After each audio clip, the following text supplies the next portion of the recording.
All right, today's December 1st. We're going to be going over Chapter 8 right now. I have written, meant to write 2 programs last night. I didn't have it in me.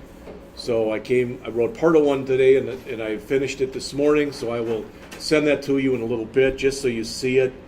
What I did was I went out to that site that I told you about, and literally, these are all the methods that were in there. There's one property I care about, that's the length property. And then there's about 25 methods. And I wrote a program that went through each one of those. So it's got examples of each one, and you can see that as I went through it, I went and commented out what I was working on. It started to be in alphabetic order, and then I got bored. So then I started doing stuff that was sort of similar. Then I got bored again, so then I went to bed. But so I did it this morning, and then I just finished up everything that I hadn't done yesterday. So I'll send that to you. I also have the study guide for Chapter 8, and I will send that to you as soon as we finish the lecture. All right, so that said, let's start on it. Page 533, manipulating data in strings and arrays. Most of this chapter, just so you know, is on strings. Just the end of the chapter is on arrays. But some of the stuff with arrays we have not talked about yet, so I will go over that, and I will write a program on that and give that to you on Monday. This is what I'm thinking right now, and I guess I'm thinking it, and I'm not saying, hey, what do you think? This is probably the way that it's going to be, just because I think what I'm about to tell you will make the most sense to everybody. Let me grab it. Open.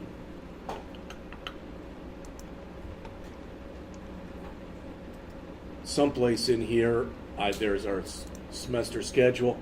So we're here, Chapter 8 lecture, and we will look at the string one. We won't look at an array one today. I'm still going to make Monday lab all period. When I get that done, I'll just email it to you, so you have it. You can look at it and run it on your own. But Monday of next week, Tuesday of next week will be labs the entire period.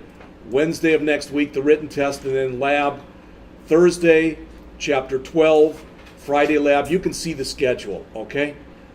What I'm thinking of doing right now is, rather than giving you the test like this here, I'm thinking of breaking the test up over 2 days and giving you the Chapter 8 test on one day. Not that that'll take you 4 hours, but sometimes it can get so like this, when you're working on this stuff, that I thought I would maybe give you the Chapter 8 test on that day, then the Chapter 12 test on that day. I've got portfolio preview.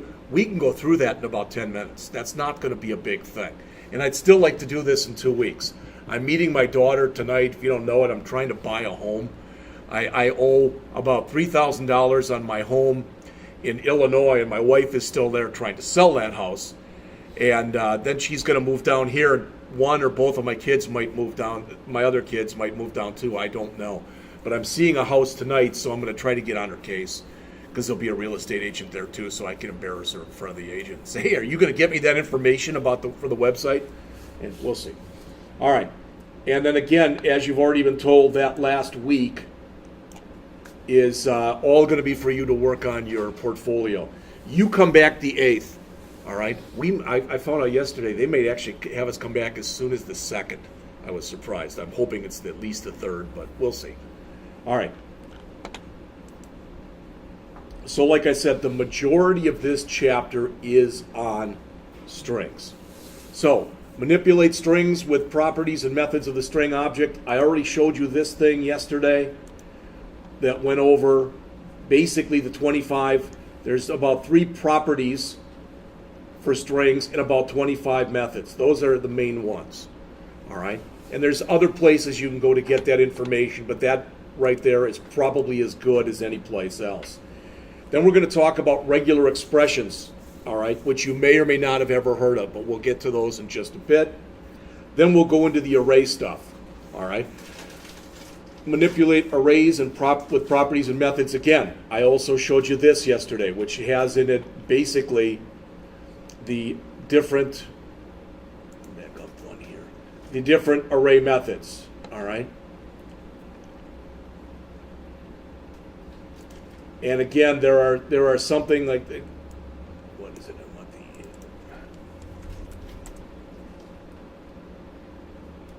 That's what I want. So there's, again, about 3 properties, and again, around 25 methods.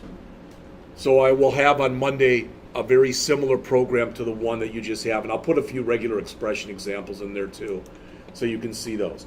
And the chapter ends with talking about converting between strings and arrays, and between strings and what's called JSON. Some books call it JSON, but it's really JSON. It's JavaScript object notation. All right, we'll get to that at the end of the chapter. All right, one thing that the author mentions in here is really if you are going to be doing work as a web developer, designer, really even as a programmer, you're going to have to eventually work with strings. There's really no way around it that I can think of, because so much of the information, even if it's just database information, is textual in nature. You're going to have to be able to grab information from something, etc. And it says earlier in this book, you learn the basic skills for working with both strings and arrays, things like how to create them, how to change their values, etc. But in this chapter, these are more advanced techniques. All right. So remember that a JavaScript string can be either within single quotes or within double quotes. There really and truly is no difference. If you have single quotes within double quotes or double quotes within single quotes, all right, if you do that, that's even okay to do that. But then you must have the double quotes together and the single quotes on the outside. All right. Now, one thing I've never shown you before, at least I don't think I have, if I wanted to say this, if I wanted to say it's cold in here, all right, if I wanted to say that and put that into a string, I could say var str for string equals double quote, it's cold in here. That makes sense, right? That would work. But what if I wanted to use a single quote here? The way that is, that wouldn't work because I've got the apostrophe right there. But if I want to be able to use single quotes, I can put a backslash before that apostrophe. And if I do that, if I put a backslash there, that turns off the meaning of it. It says, oh, that's just an apostrophe. It's not something that you're using as a string delimiter. And I'm just telling you that because I don't remember if they mentioned that in the book or not. You can do the same thing with double quotes if you want to. So that's how you would do it if you wanted to quote someone? Yes, if you want to put quotes or you quotes within quotes or whatever, yes, that's how you typically would do it. I mean, there are other ways that you can do it too.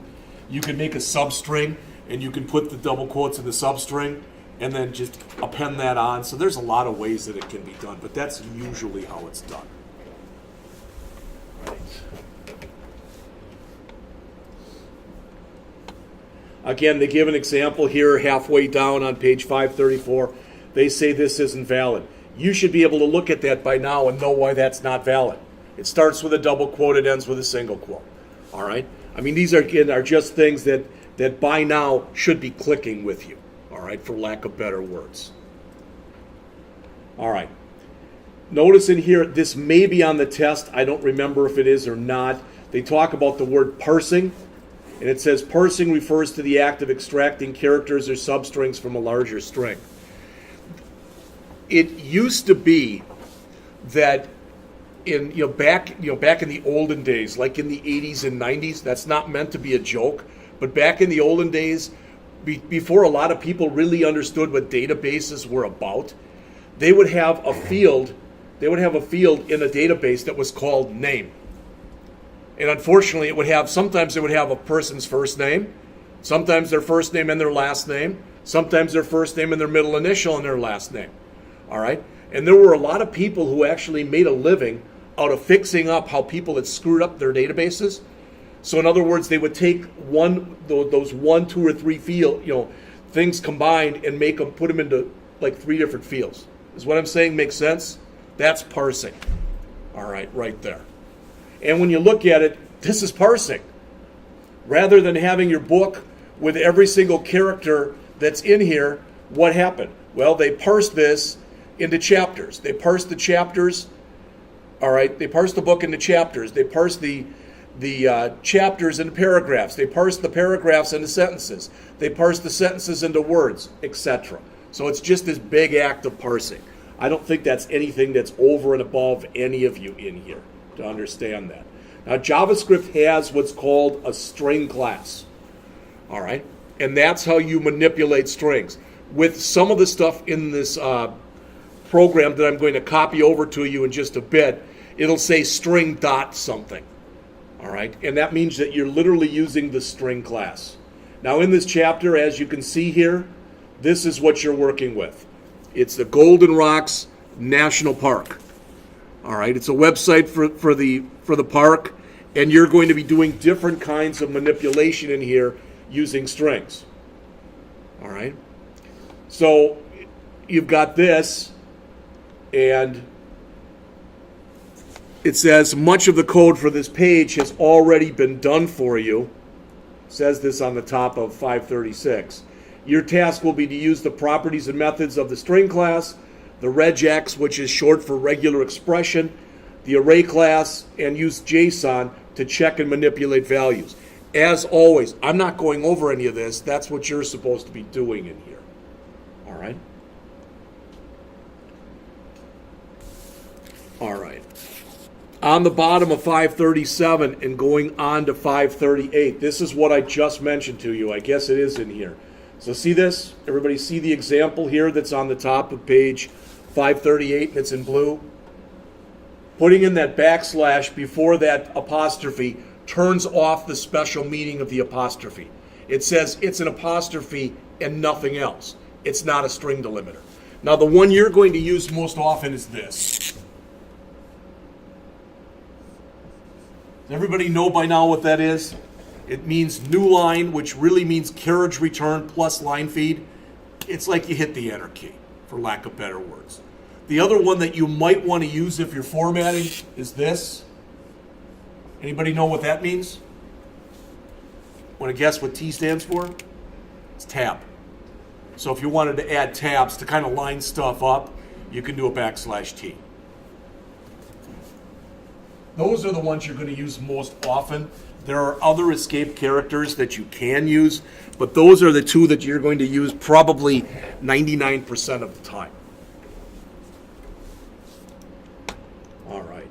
I believe earlier in the semester we talked about the Unicode Character Set. I don't want to bore you, but again, to tell you real quick, back in the olden days, the character set that was used was ASCII, ASCII, which is American Standards for Code for Information Interchange.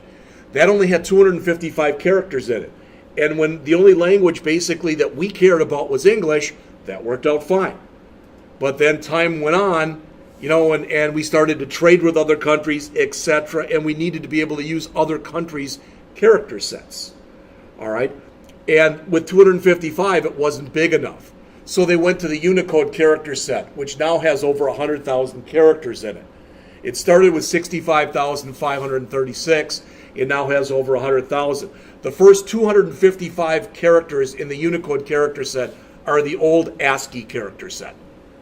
All right, but there's all sorts of different things that, you know, for example, if you want to say it cost 10 cents, that character, that cents character, is not on your keyboard, but there's a Unicode character for it. So if you wanted to put that into a document or whatever, you could do that by using the Unicode equivalent. All right.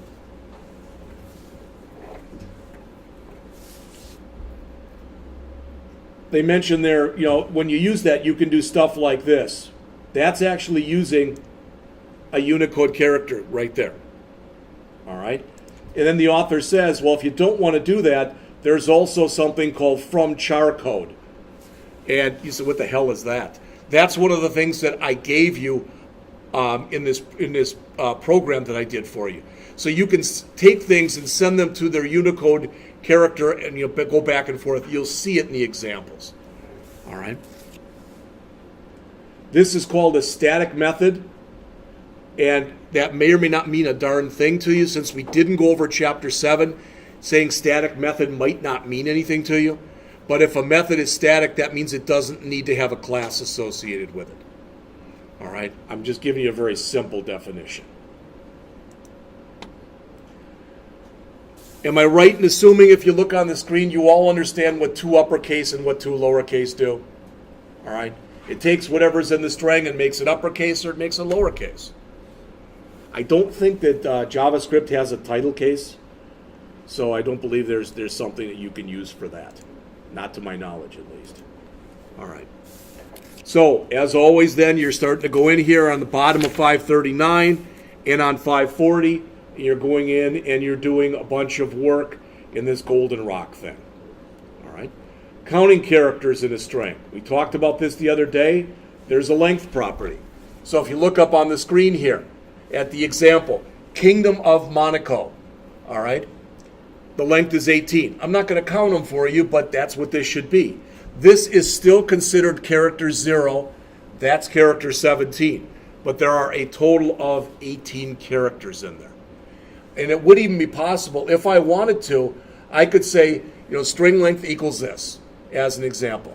But I could also, you could run a bunch of different string methods at one time. So you can run a string method within a string method, etc. You can do that kind of stuff. I did a little bit of that on the example that I'm going to send to you in just a bit. All right. And they give you an example, like you're going to have to create a username that has to be 4 characters long, a password that'll have to be at least 8 characters, etc. And you know how to do this kind of stuff. All right. Now, I may put something on your last test that is something like this, where you put in a first name. And what we check for, remember for the BMI, we check for the first name not being blank. Maybe we're going to say something like the first name has to be at least 2 characters. I mean, that makes sense. I'll always remember this. Again, one of those weird facts that sticks in my head that nobody gives a damn about. There's actually a guy in the Guinness Book of World Records. His name is Ed Eck, E-D-E-K. He has the world record for the shortest name. And I saw this thing on YouTube the other day. There's a guy in some small African town, and he must have the largest name. Because he said his name, and it literally, his first name was like about 65 characters long. And he said it really slow, but I could never pronounce it, not without screwing it up anyway. All right.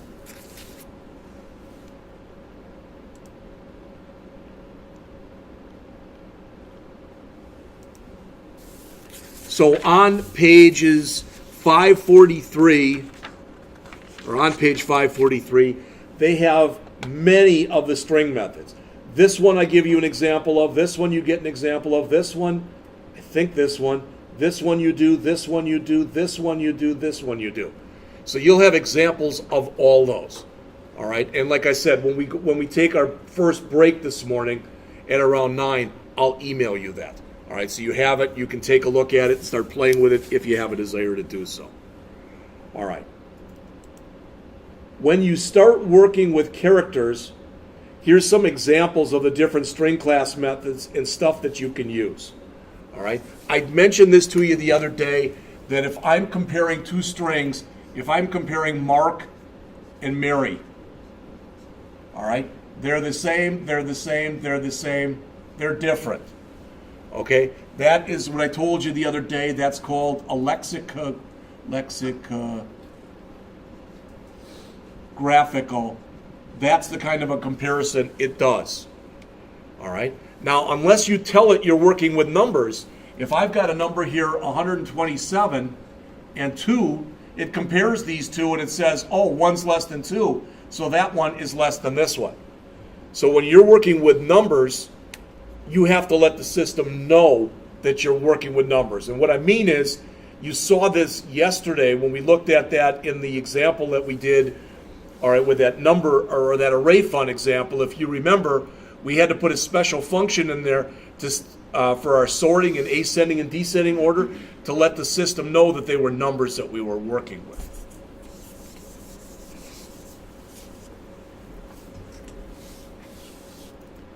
There's 2 types of search methods. It mentions this here down toward the middle of page 544. Methods that return a numeric position and methods that return. What's the difference? Well, if I wanted to know, make up some word, I don't know, hotel. If I wanted to know if for some reason the word hotel was in the Declaration of Independence, it probably isn't, but if I wanted to know whether or not it was, I could run a string function on it that just said whether or not something was there. I don't care where it is in there. I just care, is the word in there or is the word not in there? All right? On the other hand, if I wanted to know exactly when is the first time that President Lincoln in the Emancipation Proclamation used the word slaves, as an example. If I wanted to do that, then I might want a numeric position of where something actually was. You will see examples of both of these. The difference is this returns a number, all right, and this, the other one rather, returns true or false. But they're both search methods because in both cases, you're looking for things. There's an index of which will give you the first occurrence of something. There's a last index of that will give you the last occurrence of something. Does that make sense? All right. If you want to be able to grab pieces of a string, there's actually 3 ways you can do it, and 2 of them are shown here. One is the substring method. So for instance, if you look on the screen right here, if what I wanted to grab was substring method, I could do that using the substring method. So if I wanted to go through that sentence and just grab the bit out of there that said substring method, I could do that. So a substring is a string within a string. Does that make sense? All right. I can do that using the substring method. I can use it using the slice method. There's also another method that's like this one, but it's less typing. So instead of the word substring, you can just type in substr. There's a bunch of them that work the same way. And I've had people in the past who've said, okay, substring, substr, slice. How come they have so many frickin' methods? Because other languages have those methods. All right, and they try to be inclusive of other languages. So they're giving you a wide number of ways of doing the same thing. Whether that's right or wrong doesn't really matter. All right.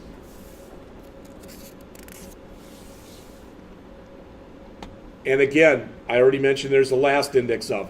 So this book, if it does do one thing really nice, is it goes through something, and then by and large, it gives you a bunch of examples of how they're used. All right. What I was envisioning is when you take the test on Chapter 8, possibly having you write 2 smaller programs that would be similar to the program we did yesterday. And what I mean is, you would write a string program, you would write an array program, and with both of those, you would put up a simple menu. Type of 1 to show an example of how to use 2 lowercase. Type of 2 for an example of 2 uppercase. And I didn't think that'd be a lot to ask of you, and we could have a lot of different things that we could go through, all right? And you would be able to use the examples I've given you and what's in the book, and I didn't think that would be a big stretch for any of you to do that, all right? Now notice on the top here of page 546, the author says there's slice and there's substring. The difference is slice lets you specify negative values. Why would you ever want to specify a negative value? With a negative value, you're searching from right to left. So if I want to search the word different and I use the substring method, it starts with a D. If I use the slice but give it a negative number, it starts from the T. So do you want to search right to left, or do you want to search left to right? Left to right is the default. So again, more stuff that you're going to do here, starting on page 547 with this Golden Rocks Park, 547, and it goes on. But if you look on 548 here, does everybody understand what a replace method would do? All right. A real good example of this is, let's assume that that I'm writing a document that's about the state of California, okay? And throughout the document, I use the word California a lot of times. I could use a replace that said, replace every instance of California with CA, or vice versa, okay? Now, it's funny, I'm just going to tell you this very quick, hopefully, little story, that back in the day when I was teaching a class and you had to do this, one of the things, this is what they asked you to do. They asked you to take every instance of CA and change it to California. Does that make sense? People who didn't do it right, you wanted to make sure that you did a search and you wanted it to be capital C, capital A. Then it would have done everyone from CA to California. In this document, there was also somebody whose name was Kathy, C-A-T-H-Y. And if you did it wrong, she now was California-thy. See what I'm saying? So you've got to make sure when you're doing a change like this, and when you do a search and replace, you can't typically do a Control-Z to go back. Oh, I screwed up. I'm just going to do a Control-Z to back up. Doesn't work. Once you make a change with most of these kinds of functions, it's a permanent change. So how do you fix it? You go back in and you manually check to make sure that they're all correct. There's a concat operator. So if you look here on the top of page 549, all right, notice you're doing concat. So this would actually say Theodore Seuss, I guess Dr. Seuss was the pen name of Theodore Seuss Geisel. You know there's another way to do this without using concat. You can just use the plus sign. All right, so you can use either one. Again, why do they allow you then to use concat? Because many other programming languages use concat. All right, next spring, when we're going through the database stuff and we're going through MySQL, you'll learn that you can use concat. And you use it pretty much the same way. So again, it'll be a matter of relearning as opposed to a matter of you learning it. All right. When you compare strings, this is a little bit, to some people, again, a little bit confusing. But if I had this, if I had Mary and I had Mark, all right? If I wanted to compare those, I'm asking you, does this make sense? That Mary is actually greater than Mark because Y is greater than K. Does that make sense? So if I compare Mary with Mark, I get positive 1. It's saying that, yeah, that's true. If, on the other hand, I compare Mark with Mary, so if I make that comparison, and if I have Mark first, I get negative 1 because it's less than. If I compare Mark with Mark, I get 0 because they're equal. So when you use this local compare to function that they show here on the page, if the two strings, if the first one is greater than the second one, you get positive 1. If the first one is less than the second one, you get negative 1. And if the two are equal, you get 0. All right, that actually can be a function, believe it or not, when you're doing a lot of string manipulation in a program, you might end up using that quite a bit. So that's the local compare to that's on the bottom of page 550, and it goes on to page 551. They give their own example, probably better than the one I did. All right. Then you go back to this Golden Rock Park on 551, 552, and you talk some more, you go through some more examples of that stuff. All right.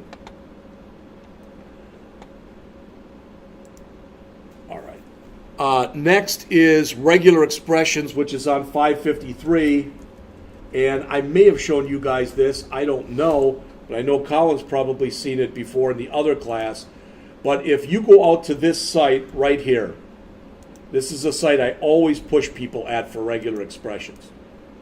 So if you're ever working with regular expressions and you're confused over how to use them, and you go out to here,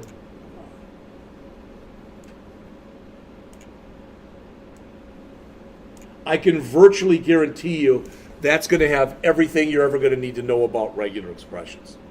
All right, so it's regular-expression.info. Okay, that's the good news because that's the site. The bad news is it's got to be in there as one of the uglier sites you'll ever see. It's ugly, but it's very, very, very functional.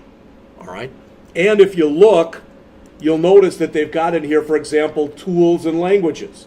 So if I click on that, then if I keep going, you'll notice that here, lo and behold, there's JavaScript.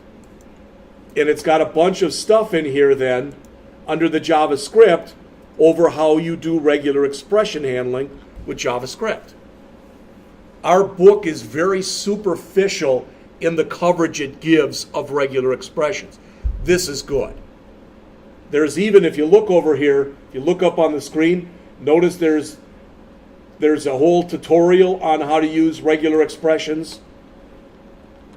Okay, where you can walk through this if you have a desire. I thought they had a cheat sheet in here. They may or they may not. It's not really that big a thing. If they don't, you can always go online and find one. All right. But a regular expression is also known as a regex, just so you know that, because regex short for regular expression. All right. What you're doing with regular expressions is you are matching patterns. Bless you. That's what regular expression handling is. It's matching patterns. Like what, Jeff? Like I might want to match a pattern to make sure that when I put in a social security number, it's 3 numbers, followed by a dash, followed by 2 numbers, followed by a dash, followed by 4 numbers. Does that make sense? So by the time we finish this chapter, you should understand regular expressions well enough that if on your next test, if I asked you to go into that BMI thing, and I asked you to go in there and, for example, use a regular expression to, add a social security number, and use a regular expression to make sure they put it in this format, or add a phone number and make sure they put it in a certain format. Does that make sense? That's the kind of thing you should be able to do. So how do you do that? Well, let's take a look. Well, what they're doing here, if you take a look up on the screen right here, this between the dashes, that's what's referred to as a search pattern. So you are looking, the pattern is not /HTTPS, the pattern is HTTPS. The slash at the beginning and the slash at the end are delimiters. All right? They tell it where, the book ends. It says it begins here, it ends here. All right? So if we looked in here, if this is the pattern we were looking for, HTTPS, and we put in this, it would return -1. What does -1 mean? False. It's false. It's not there. What you're going to notice, again, with this program that I'm going to send to you in just a few minutes, I purposely put some stuff in there that when you do searches and stuff, it returns false. And it'll return false via -1. All right? Yes. When you're linking to things, and doesn't it automatically, if you put HTTP, if the site is actually with an S, it'll automatically switch to that, and vice versa? Yes, but what we're looking for here is, does this string right there, does that string contain this? All right, but yes, yeah, it typically will, yeah. It'll have a redirect that will do that for you.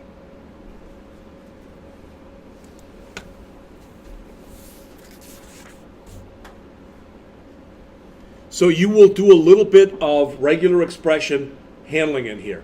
I will tell you, like I said, what they show in here is so minor. Regular expressions, I got sent a book. I wish I would have taken it with me. When I left Blackhawk, I wish I would have taken a lot of my books. Some of them I even bought myself and I left them there, which was stupid of me to do. But I was actually given a book, 550-page book. So basically like this, but 550 pages, just on regular expressions. So there's a lot of stuff that you can do with regular expressions, and I mean a lot. You will do some work with them starting on 544 and going on to 545. I'm sorry, 555. And on 555, they're going to start talking about some regular expression methods. All right? If you look right in here, notice test. All right? So what we're doing in here, please look up on the screen. It's saying I'm looking for the string Cengage brain. And I'm looking through this URL to see if it contains Cengage brain. You and I can look at it and say, yeah, it does. But this is for the computer. This is going to return true. So test will return true in that case. If I'd spelled Cengage wrong here or here, where they weren't the same, so if I left the E off of here, then it wouldn't find it. Okay, so it would return false. So there is so much work that you can do. In fact, I was reading an article once, and they were talking about, you know, the most successful programmers, and they had the top 10 skills. And regular expression handling was one of those top 10 skills that was mentioned because it's used that much in programming. Now, you can write your own regular expression patterns. Sometimes they're ugly. If you take a look up on the screen here, this is from what, page 556 in the book? That's a regular expression pattern for an email. That's pretty damn difficult. All right? And there are ways that you can break that. If you look up on the screen here, I want to make sure you see it. Not just regularexpressions.info. I may have shown you this before. There's a site called Html5 Pattern.com. So if you want to come in here and you want to see, for example, how to do zip codes, there it shows you. All right, it's not going to be inclusive if you want to do dates. It shows you. If you want to do phone numbers, it shows you. So I'm going to grab two of these and try to explain regular expression patterns to you by going over two of these. And the ones I'm going to use are going to be zip codes right here. And I'm going to show you a few different ways that you can do this. And I'll be doing it off the top of my head, so hopefully I won't screw it up. And the other one that we will use will be phone numbers. Let's see.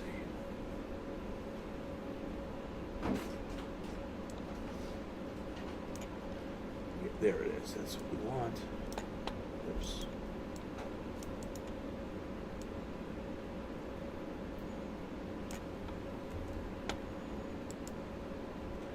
Okay, I'm going to ask a question that might not make any sense, but try to answer it if you think you can. Raise your hand or just shout it out. Why do we even do this? Why do we even have regular expressions? What? Help people. Yeah, but it's even more basic than that. 4 words. People are basically lazy. They put stuff in and they don't check it. They think if they put something into a form or whatever and they screw it up, they'll get a message back, or even better, the system will figure out what they want and it'll put it in for them. All right? And sometimes that's how stuff works and sometimes it's not. All right? What this is doing right here, this pattern, make this bigger. All right? This pattern right here says I can have a zip code that's either number, or it's number, dash, number. So let's look at why that's the case. Putting in here \D means digit. That's what it means when you're working with regular expressions. All right? And this means 5 digits. Does that make sense? Then we go and put this in parentheses right there. That means it's optional. Okay? We didn't even really need this beginning one here or this ending one here. We didn't need that. All right? But this means 5 digits followed by optionally a hyphen and 4 more digits. Does that make sense? All right? Another way we could have written this, just so you see it, we could have also done this. We could have said, let's see.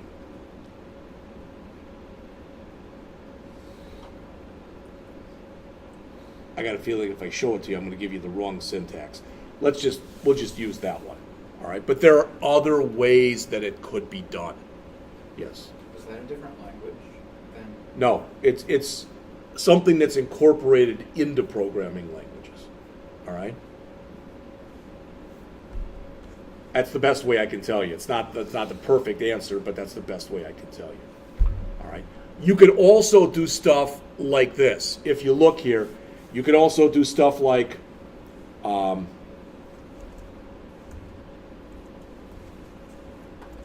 that means accept any lowercase character between A and Z.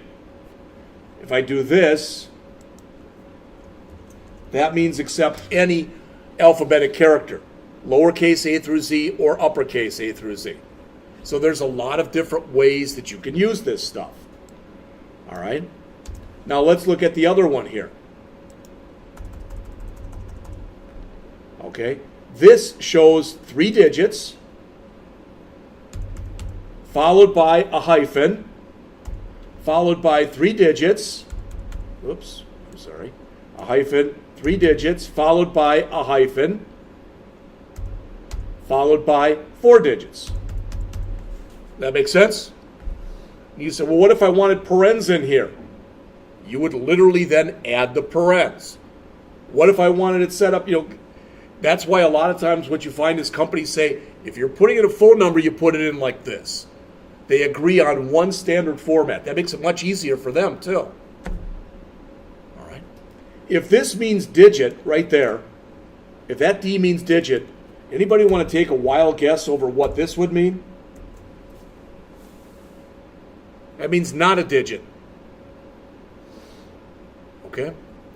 And there are things that you can use like that as well. But again, we could write this up as 2 different patterns like that, or maybe you wanted it also set up like this.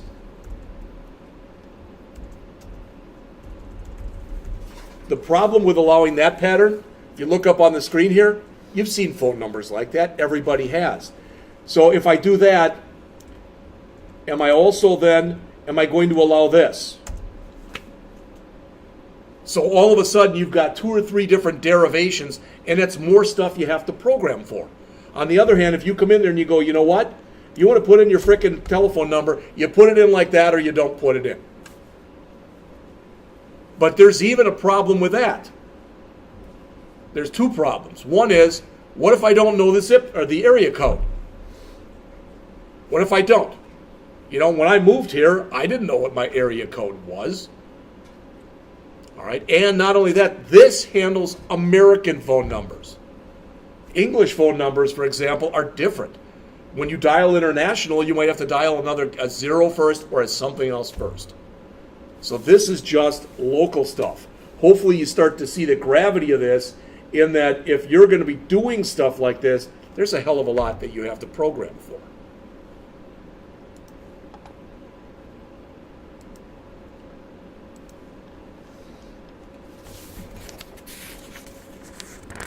All right, they do have a chart here on the top of page 557, okay?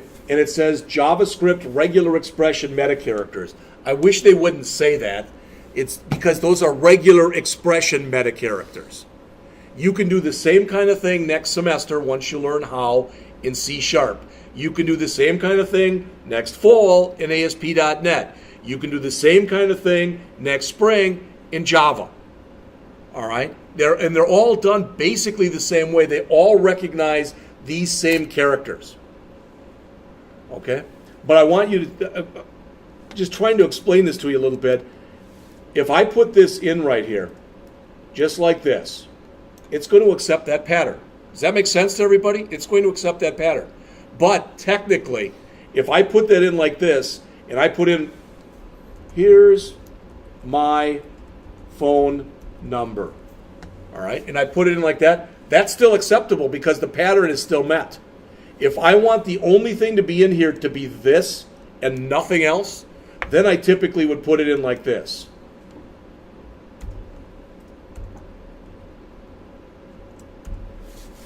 And the forward slashes are used as delimiters. This means starts with, this means ends with.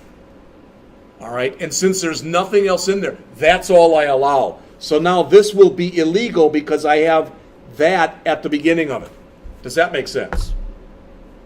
Again, I could go off on this even longer than I have, and we could spend a long, long time just talking about regular expressions. But it's the kind of thing like I showed you. I showed you that website because, to me, it's one of the better websites out there. There's other ones too. And there's a tool called regex buddy, and the guy who wrote this website wrote the tool. So if you click on there, it brings you to regex buddy. So if you go, you know what, I'd really like to learn a little more about this, that's a great place to start. All I don't consider myself an expert on them at all. I know how to use them. All right, they talk about the dot here on 557 and how that matches any character. On 558, and I've already shown this to you, they mention that the caret there, that's called the anchor, and that means the beginning of. The $sign means the end of. All right? You can match all sorts of special characters. There's a lot of different ways that you can do this. If you look in the book here on 559, 560, and 561, you are going to be using this with this Goldenrock Park. All right? And again, I've said this to you before. I'm saying it to you another time, and that is sometimes at least when I'm going through it, I'm paging through your book looking for stuff to put on a test. I'll look through the stuff that's in your chapter exercises because I figure if you've done that, it should make sense to you. Because if it doesn't, you're either going to ask or you're going to figure it out yourself by Googling it or whatever. Specifying quantity, we'll take a break in just a couple minutes. On the bottom of 561, and it goes on to 562, if you look up on the screen here, this chart. You may or may not have remembered that, but if we go back and look at this, see that question mark? That question mark, when we go and equate that here, means that the dash 4 digits are optional. All right, and then you'll notice there's a plus sign for 1 or more, an asterisk, which is 0 or more. You can do this. Okay? So instead, we put this in, let's just pretend for a second it's not the way it is. But if we did this,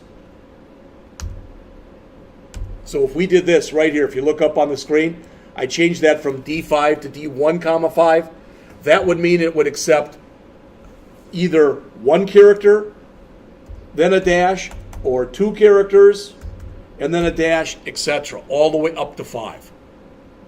All right? So they show you all that stuff in the chart here. Then they will give you examples of it on the rest of page 562 and going on to 563. Then on 563, you put this into practice on 563, 564, 565, and 566.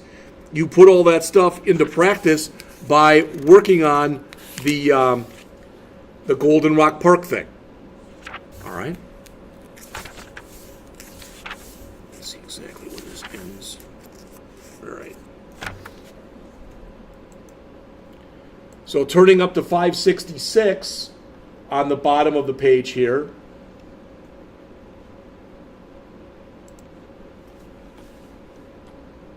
the author talks about sub-expressions and sub-patterns. So again, the idea is with a sub-expression or a sub-pattern, it's part of a pattern, sub. All right? So you can search expressions for other expressions. All right? Bottom of 567. You use the character class to do a bunch of this stuff. The best thing I can tell you is take a look at the examples that are in here. If I have you do something for your last test, it'll be something like I've already told you. It'll be like check a phone number to make sure it meets this pattern. Or check a social security number to make sure it meets this pattern. If you work for a company and the company says that when you are putting in a part number, it's got to be 2 letters, followed by 3 digits, followed by 2 letters, followed by a digit, you could check and make sure with a pattern that you had 2 letters, 3 numbers, 2 letters, and a number. Does that make sense?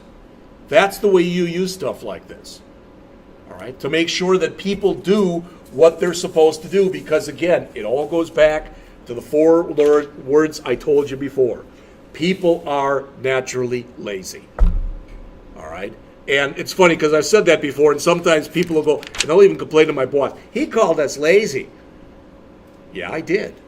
Because we all are. I know I am. I just expect things to work a certain way. Probably like you do too, when they don't work that way, I get frustrated. Why? Because they should work that way. All right? And sometimes to make sure they work that way, you end up doing more work as a programmer. So you make it harder for people to screw up. That's a lot of a programmer's job. Here's some of the ones I showed you before, the \D for numeric, \big D for non-numeric. All right. There's alphanumeric, non-alphanumeric, printable or white space, non-white space, etc. All right. So there's many things that you can use in here. Then turning up to 571, 572, 573, 574, you go through more examples with this Golden Rocks Natural Park. All right. I'm going to whip up all the way to page 574 here. On the bottom of the page, they talk about matching multiple things. All right? And you can use what's called an OR. Please look up on the screen here.